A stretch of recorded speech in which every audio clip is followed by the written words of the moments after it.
और अब बहुत इंपॉर्टेंट जो क्वेश्चंस हैं और जहां से ज्यादातर सवाल पेपर के अंदर आ चुके हैं वो फ्लूइड मोज़ेक मॉडल। उसमें से मैंने कुछ सवाल रखे हैं ताकि आपका कॉन्सेप्ट अगर किसी उसमें कोई कंफ्यूजन है तो वो भी दूर हो जाए।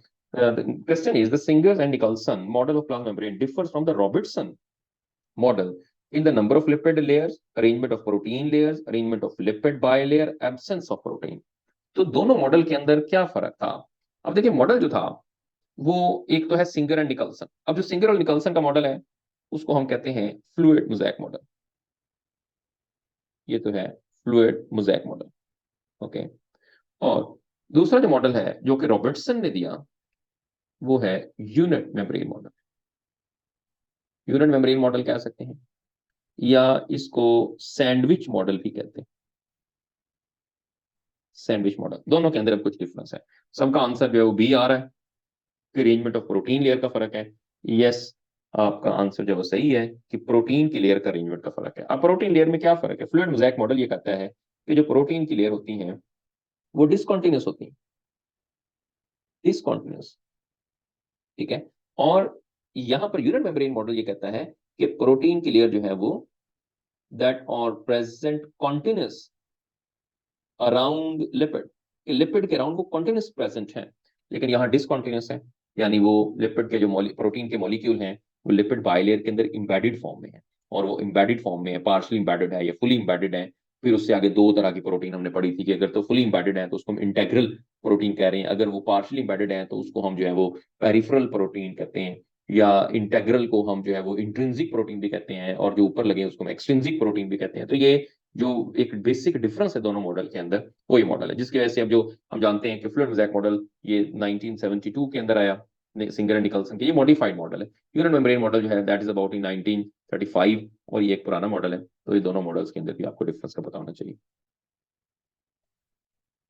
ओके जी, इसमें है in the fluid mosaic model of plasma membrane upper layer is non polar and hydrophilic, polar layer is hydrophobic, phospholipid form a biomolecular layer in the middle part, protein form a middle layer। ये कौन सा correct है जरा बताइए इसके तीनों में से? फ्लूइड मोज़ेक मॉडल जो है प्लाज्मा मेम्ब्रेन का, उसमें क्या अपर लेयर नॉन पोलर होती है और हाइड्रोफिलिक होती है, या पोलर होती है और हाइड्रोफोबिक होती है, या फॉस्फोलिपिड जो होती है वो बाइलेयर बना रही है मिडिल पार्ट के अंदर, या प्रोटीन फॉर्म है मिडिल लेयर? जी बताएं जरा जल्दी से क्या आंसर है इसका।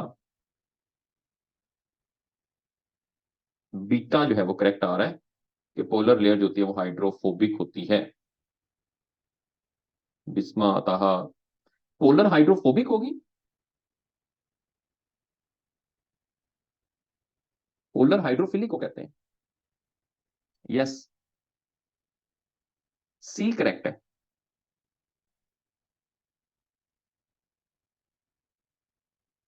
सी इज करेक्ट। यस, हफ्सा ने सी कहा है। अब देखिए इसमें जब आप लेयर बनाते हैं तो बाइलेयर का मॉलिक्यूल इस तरह से होता है, लाइक दिस। ये अब ये बाइलेयर बन गई। अब प्रोटीन जो होते हैं वो इस तरह से प्रेजेंट है। अब इसमें हमारे पास जो अपर लेयर है, लाइक ये इसको हम अपर कह रहे हैं, और अपर लेयर जो होगी उसमें हमने याद रखना है कि उसमें हेड आएंगे। ठीक हो गया, हेड ऑफ द फॉस्फोलिपिड। तो हेड ऑफ द फॉस्फोलिपिड जो है वो क्या होगा? जैसे यहां पर मैंने इसका हेड दिखाया है, ये हेड है। अब इसका हेड पोलर है, और पोलर जो है या इसको हम कहते हैं हाइड्रोफिलिक। अब ये वाली मिडल है, फॉस्फोलिपिड की मिडल बात कर रहा हूं। सेल मेम्ब्रेन की तो ओवरऑल फॉस्फोलिपिड मिडल, लेकिन फॉस्फोलिपिड के अंदर ये मिडल है। तो ये वाली जो है that is the non polar. Phospholipid का जो टेल होता है वो नॉन पोलर पार्ट होता है। नॉन पोलर जो है वो हाइड्रोफोबिक होती है। ओके।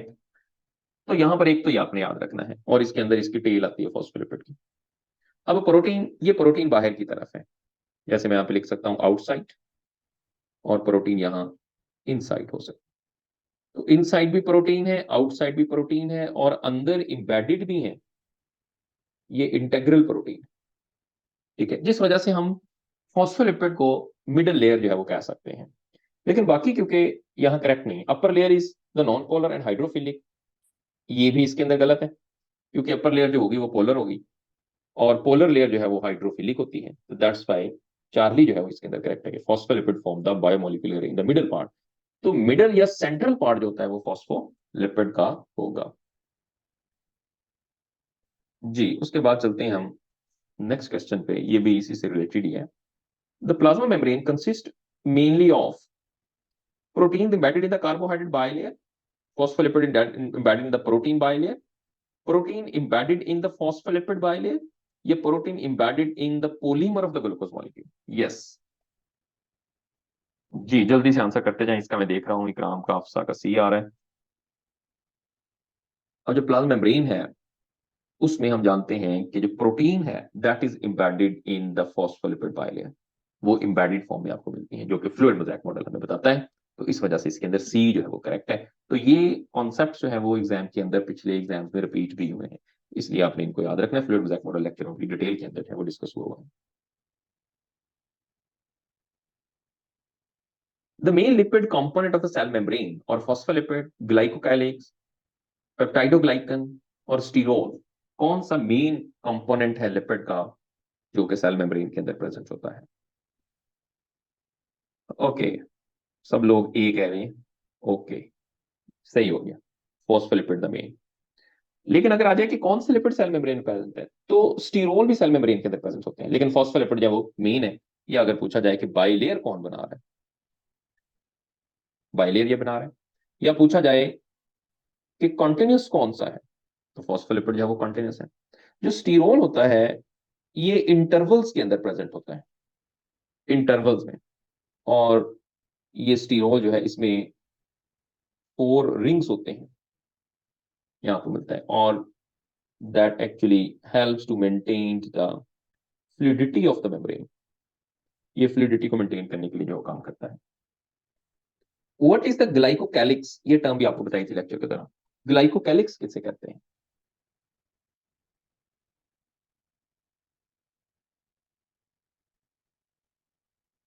जी, जल्दी से बताएं जरा, व्हाट इज ग्लाइकोकैलिक्स?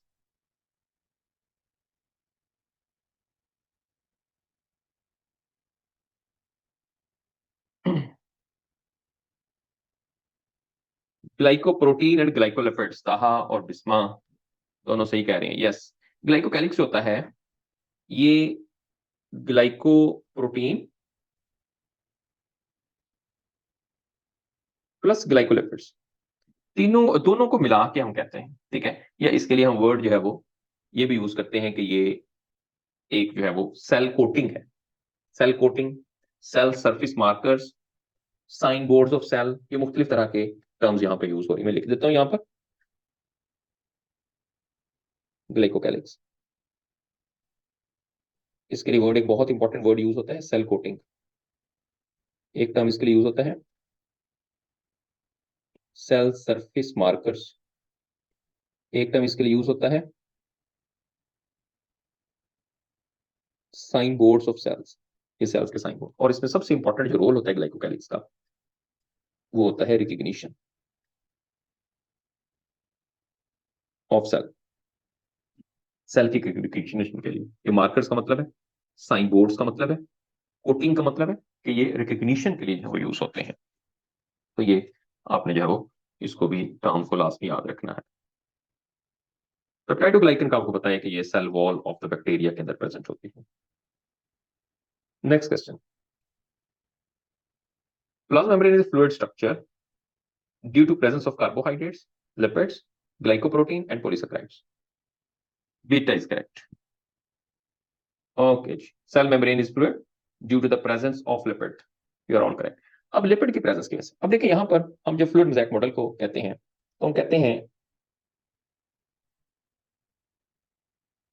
लिपिड सी। अब जो लिपिड सी है ये इट्स लाइक ए फ्लूइड, और एक टर्म यूज होता है आइसबर्ग्स ऑन लिपिड्स। तो जो आइसबर्ग्स है that is used for the protein, ये प्रोटीन जो है उसके लिए यूज होता है। तो ये 2-3 टर्म्स जो हैं जो कि आपने यहाँ पर याद रखनी है। ओके, ये 2-3 चीजें जो है वो जो इंपॉर्टेंट है ये आपने याद रखनी। बाकी इसके अंदर कार्बोहाइड्रेट्स की अमाउंट भी है, प्रोटीन भी है, और इसके अलावा जो आप जानते हैं कि लिपिड्स भी प्रेजेंट होता है, इसकी अमाउंट जो है आपने याद रख लेनी है।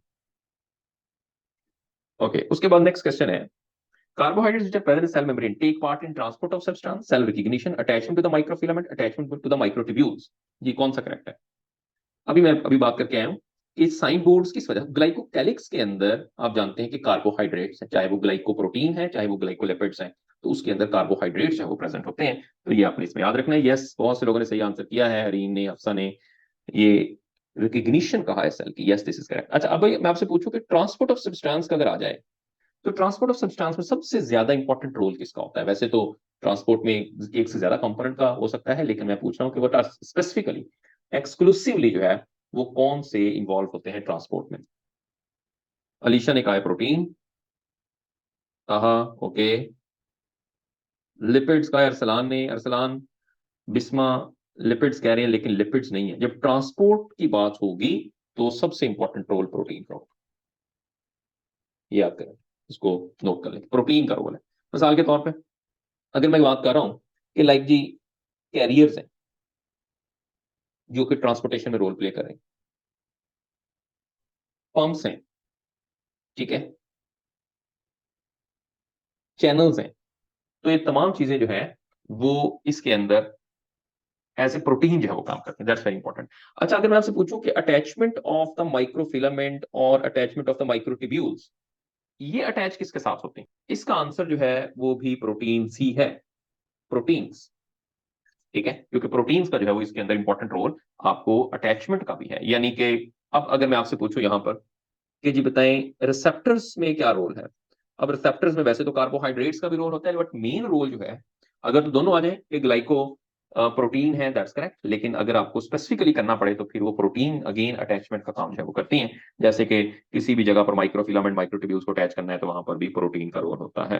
फॉस्फोलिपिड, कोलेस्ट्रॉल, ग्लाइकोलिपिड, प्रोलीन, इन चारों में से कौन सा सेल मेम्ब्रेन का कॉन्स्टिट्यूएंट नहीं है? यस, बहुत से लोगों के डेल्टा करेक्ट आंसर आ रहे हैं। Yes, delta is correct. Phospholipid, cholesterol, glycolipid ये सारे सेल मेम्ब्रेन के कॉन्स्टिट्यूएंट होते हैं, और इसमें जो है वो प्रोलीन, इसका proline is one of the amino acid जो कि डायरेक्ट सेल मेम्ब्रेन के साथ जो है वो एसोसिएट नहीं करता। हाँ, अगर यहाँ पर सवाल इसमें आ जाता है कि आपके पास सबसे ज्यादा अमाउंट कौन से कंपोनेंट की होती है, हाईएस्ट अमाउंट आपको सेल मेम्ब्रेन के अंदर जो है वो कौन से कंपोनेंट की मिलेगी? यस, इसमें से नहीं, मैं ओवरऑल पूछ रहा हूँ, ठीक है, इनके अलावा जितने भी कंपोनेंट। यस, इसमें सही कहा है, सबसे ज्यादा अमाउंट जो होती है वो प्रोटीन की होती है, प्रोटीन, उसके बाद लिपिड्स, और उसके बाद जो है वो कार्बोहाइड्रेट्स आते हैं तीसरे नंबर पे। तो प्रोटीन का आपके पास मेंशन है 60 to 80% प्रोटीन है, और लिपिड्स होते हैं वो 20 to 40% लिपिड्स हैं, और कार्बोहाइड्रेट्स जो है वो उसकी स्मॉल अमाउंट जो होती है वो कार्बोहाइड्रेट्स की भी यहाँ पर प्रेजेंट होती है। तो ये सीक्वेंस भी सवाल पेपर में आ सकता है कि क्या सीक्वेंस है इसके अंदर। ओके जी, नेक्स्ट पे आ जाएं। क्वेश्चन है हमारे पास, keeping in the view the fluid mosaic model for the structure of cell membrane, which of the following statement is correct with respect to the movement of lipids and protein from one lipid monolayer to the other? इसको हम कहते हैं flip flop movement. अब ये important है, इसलिए मैंने यहाँ कॉन्सेप्ट रखा है, थोड़ा सा आपसे इसमें जब डिस्कशन की जाएगी तो यहाँ पर आपने याद रखना है कि फ्लिप फ्लॉप मूवमेंट जो है उसमें किस तरह से मूवमेंट होती है। पहला है जी, while protein can flip flop lipids can not, protein flip flop कर सकती, लिपिड नहीं कर सकती। Neither lipid nor protein can flip flop, both can flip flop, और while lipids can really flip flop, protein can not. जी, क्या इसके अंदर मूवमेंट है और ये आप जरा बताएं, या मैं आपको डायग्रामेटिकली थोड़ा सा इसमें बताता हूं कि इसका मतलब क्या होता है। जी, डेल्टा, बिस्मा ने कहा ए, अफसा डेल्टा कह रही हैं।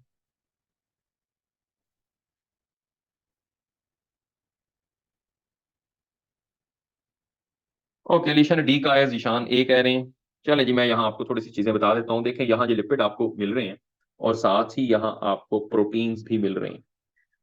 ओके, अब इन दोनों के अंदर मूवमेंट आती है, जरा इसको और समझना बड़ा इंपॉर्टेंट है कि मूवमेंट अब दो तरह से होती है। मूवमेंट में एक तो ये मूवमेंट ट्रांसवर्स होती है, this is the transverse, transverse. और जो दूसरी मूवमेंट होती है वो मूवमेंट होती है ऐसे, this movement is called the flip flop. दो मूवमेंट, अब दोनों में से अगर पूछा है कि ज्यादा कॉमन कौन सी है, flip flop is more common, more common. और जो सॉरी, ट्रांसवर्स फ्लिप फ्लॉप कह रहा हूं, फ्लिप फ्लॉप इज रेयर, ये रेयर होती है। तो इसका मतलब ये हुआ कि यहाँ पर जो मॉलिक्यूल है, जैसे हमने देखा इट्स फ्लूइड। अब फ्लूइड क्या होता है? फ्लूइड ऐसे मूव करता है, ट्रांसवर्स मूव करता है फ्लूइड। जैसे आप पानी को अगर आप देखेंगे तो पानी के अंदर जो स्पेसिफिकली मूवमेंट आती है, या सी के अंदर भी आप देखते हैं तो वो ट्रांसवर्सली मूव कर रहा होता है। तो अब ये जो आपको यहाँ पर लिपिड बाइलेयर मिल रही है, ये इधर भी मूव कर रही है, इधर भी मूव कर सकते हैं, प्रोटीन भी इवन मूव कर सकते हैं किसी तरफ भी, क्योंकि जब लिपिड मूव करेगा तो साफ प्रोटीन तो उसके ऊपर ही है ना, तो प्रोटीन कैसे स्टैटिक हो सकते हैं? तो इसका मतलब ये हुआ कि दोनों के अंदर जो कॉमन मूवमेंट है वो आपको ट्रांसवर्स मूवमेंट मिलेगी। अब फ्लिप फ्लॉप मूवमेंट किन में होती है? फ्लिप फ्लॉप मूवमेंट होती जरूर है, कुछ जो बाइलेयर होते हैं ये वाले, ये इधर को और इधर को मूव कर सकते हैं, बट रेयरली। और प्रोटीन के अंदर ये मूवमेंट फ्लिप फ्लॉप बिल्कुल नहीं होती, जिसकी वजह से जो करेक्ट ऑप्शन हमारे पास है वो डेल्टा है, याद रखना है। Lipid can rarely flip flop, but protein can not, protein के अंदर फ्लिप फ्लॉप नहीं आती। तो भी ज्यादा मूवमेंट कॉमन कौन सी है? तो आपने बताना है कि ट्रांसवर्स मूवमेंट जो है वो ज्यादा कॉमन है। तो ये कॉन्सेप्ट है जो कि सवाल अगर पूछा जाए तो इस तरह का सवाल भी पेपर में आ सकता है, तो इसको भी अपने अच्छे से लर्न कर लेना है।